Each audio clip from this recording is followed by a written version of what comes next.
So, are you attracting emotionally unavailable men? Weak men, men who do not know what they want. If you are, this video is for you.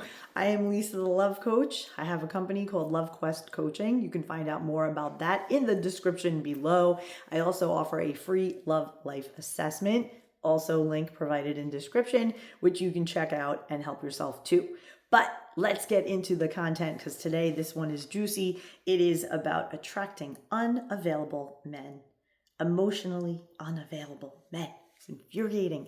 And there are good reasons for why this is happening. I'm going to share 8 reasons this is happening right now. All right. So, first, it is you are being overly accommodating and people pleasing. So, you're doing too much. You're giving too much. This is masculine energy. Do, give. And it is rooted in a place of please love me. Right? So when you're lacking in self-love, you're going to please others to hopefully get their love. And this leads to number 2, avoiding conflict and avoiding confrontation. You do not want to ask for what you need because you're afraid that it is going to make him leave you or get into some conflict. So you keep your needs under wraps. And instead, you people please and give more and more and some more in order to hopefully teach him how to be more available to you. But that is not how it works, right? So if you want a man to do more for you, you need to step back and do more for yourself. That's how that works. The more a woman takes care of herself, and I don't mean like get her nails done, get her hair blown out. I mean inner work, nourishing yourself emotionally, healing the needs, the wounds rather, healing the deep-seated issues that have been unresolved for years and years that you're looking outside of yourself for soothing for. And you're thinking that a relationship is going to provide that. It does not.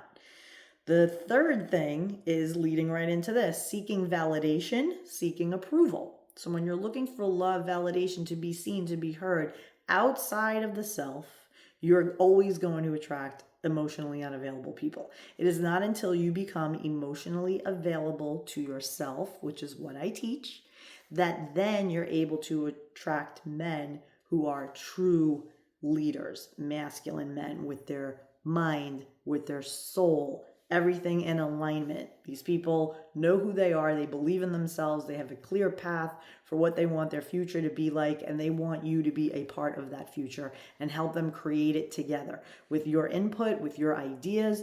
It's a collaborative effort. It's not that you're sitting here leading the charge and he's like a little baby. Mommy, lead me. Mommy, where are we going? No, this is a man that has a plan. He is certain, he is capable, and he is looking at you like, whoa, this is the woman who can help me achieve what I want to achieve, and she is on the same page. We both want the same things. The clarity needs to be in what you want. And a lot of women out there attract emotionally unavailable men because, again, they're emotionally unavailable to themselves. They haven't sat down and gotten intentional about what it is they want. So let's get into number 4. Mothering and taking a caregiving role in men, with men.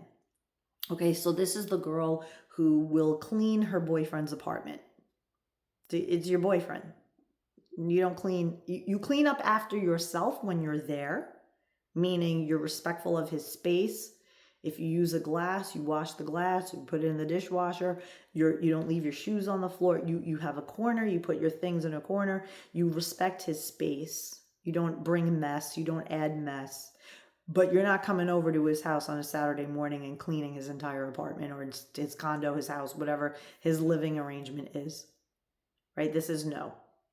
Learn how to pace yourself in a relationship. Oh, but Lisa, I want him to see that I'm wife material. He will.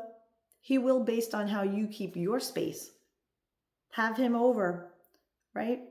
Have him over and spend a weekend with you at your place, and he'll quickly see that you're wife material. He'll see, wow, she keeps her place really tidy. Like that means she'll keep our house really tidy. Like she's pretty on point with how she operates in her house. And she's mature and she has this ease to her. And right, so they can tell. right? Guys connect dots. They're very logical. You don't have to go over to his house and clean his house to show that you're a wife material woman. You could just be mindful and respectful of his house when you're there. The other thing is with mothering and caring and caregiving. A recent example in my coaching practice was a client that I was working with, and she met this guy and she feels like she's dating the potential. And so she ended up rewriting his entire resume. She put feelers out for him for a job, connected him to 3 other people. She made it her own job to get her boyfriend a job. And I said to her, honey, you're not his mother. You're not his career advisor, right? Let him figure it out. And in the interim, what you could do to motivate him is say, listen, I'm going to give you time to really focus on what move you're going to make professionally. And let's just be a little looser with when we see each other, right? Like Monday through Friday, crush it, go on interviews, do your thing. And then let's have fun on the weekends, right? So you could help him that way. But that requires you to be very secure in yourself. That requires you to be like, you know what? I want to be a supportive girlfriend while my boyfriend is in between jobs, but I want to also take care of myself. And if Monday through Friday, he's crushing it, he's tired, he's dealing with trying to find a new job, a new position, etc. Let me be okay with being alone. Let me be okay with calling my girlfriends, going out with my girls. I'm still his girlfriend. I'm just taking a break, taking some space to let him do, to let him create, to let him solve the problem himself, right? Let them solve problems. That's what men do. They're good at it.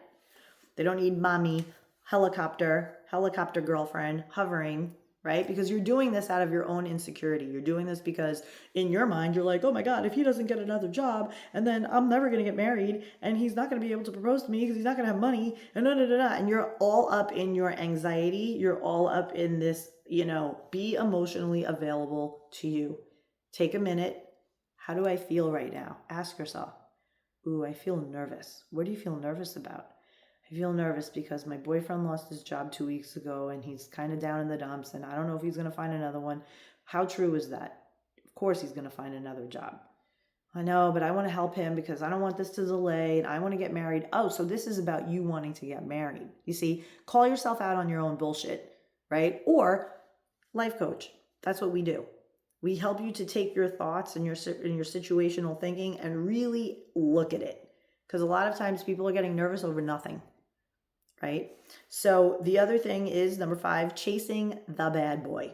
If you have this pattern where you're chasing guys who are unavailable and, oh, they're narcissistic, but I like that guy with that charisma and this is what you're going for, then yes, you're always going to be chasing the emotionally unavailable. These guys are all about themselves. They're not in a place right now to be in their emotions about building something and a connection, a very deep connection with anybody else. So if this is a challenge to you, it's probably because you had a relationship with your father that was very distant. There was a longing for more contact and more alone time with your dad, and you didn't have it. There was some kind of strain in the relationship between you and your father, and so now it plays out as an adult in chasing the elusive, right? Your dad eluded you, so now you chase men that mimics the same feeling as your dad did. It's nervous system regulation. Your nervous system is attuned to and tuned into unavailable men because of your relationship with your father. So in my coaching, I help people to get to the root cause of that and to shift it, right? So we do this really neat process where we go and we meet your past self, the past self that felt that way about dad, never had enough time with him, he was busy, always traveled, whatever the case is. And you were always longing for that togetherness. And so now you get to meet that version of yourself and you give them what they were needing and missing. So that then you're not going to want to go for that elusive guy that you can't nail down, that you can't pin down. He's here, he's there. He calls you, he doesn't. He calls you a month later. You're not going to even stomach any of that inconsistency anymore because you're going to start to learn how to be consistent for yourself. So if this is hitting your bell, ringing you up, Click the link below as far as the description, and in it there is a link for the free love life assessment at my website, LoveQuestCoaching.com. But let's keep going. We have three more. Number 6, low self-worth and just like a not enoughness, a feeling of not enough. So if you're always feeling not good enough, if you're feeling low self-worth, a lot of the girls that I coach, they do so incredibly professionally because they figured it out. They're like, ooh, I could be good at work and I could achieve and I can create this great life for myself and people could be proud of me. But when it comes to relationships, they struggle because they do have a low self-worth. They have it rooted, again, in childhood wounds that have not been healed. And it's been soothing and coping through achievement. That's why they do so well professionally, but suck when it comes to relationships. So if that sounds like you, this is my jam. This is my wheelhouse. So let's connect. I can totally help you because I had to help myself with the same thing. So I'll teach you exactly what I did. The other thing is, number 7, loose boundaries. If you struggle with boundaries, it's kind of boundaries and people pleasing hang out together, right? So if you have loose boundaries, you're probably going to be a people pleaser. They're friends. Boundaries, people pleasing. They roll together. So when you heal one, you could probably heal the other pretty much. And I help people with that as well. So boundaries is definitely a thing. You need to love yourself and you need to decide what you want, how you're to be treated, and what you tolerate and what you do not, and be able to communicate that gracefully and effectively and assert that in a way that commands respect. No need to get loud, whiny. No need to communicate as like your inner 16-year-old. You want to communicate as a grown-ass woman who has her shit together, who knows exactly what she wants and is prepared to walk if she doesn't have it. If this guy is unavailable, I don't tolerate unavailable people. I'm available to myself, so why would I tolerate unavailable people to me, right? This is how you're going to become. So let's work together and get you there. I'd love to help you. If you're watching this video, you're a searcher, you're looking for solutions, so let's roll. And finally, the last one, number 8, you have party girl energy, right? You maybe got divorced, been there, just going to give you an example. And you got divorced and now all of a sudden you're in your 40s, but you're acting like you're 25. Been there.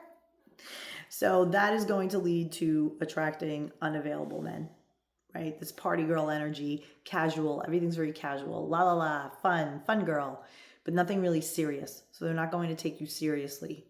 And then when you hit them with something serious, they're going to look at you like, well, wait, you're the easy peasy party girl, the fun girl. And you're like, yeah, but I want like a long-term relationship. So how you're behaving isn't aligned with what it is that you want. So there you have it. I hope this helps you. I hope this puts some thinking in your brain, and I can definitely help you from here. So again, click the link in the description, get your free love life assessment, and we'll start there. And I'm Lisa the Love Coach. You can find me all over social media as Lisa the Love Coach. So let's connect. Looking forward to it. Bye.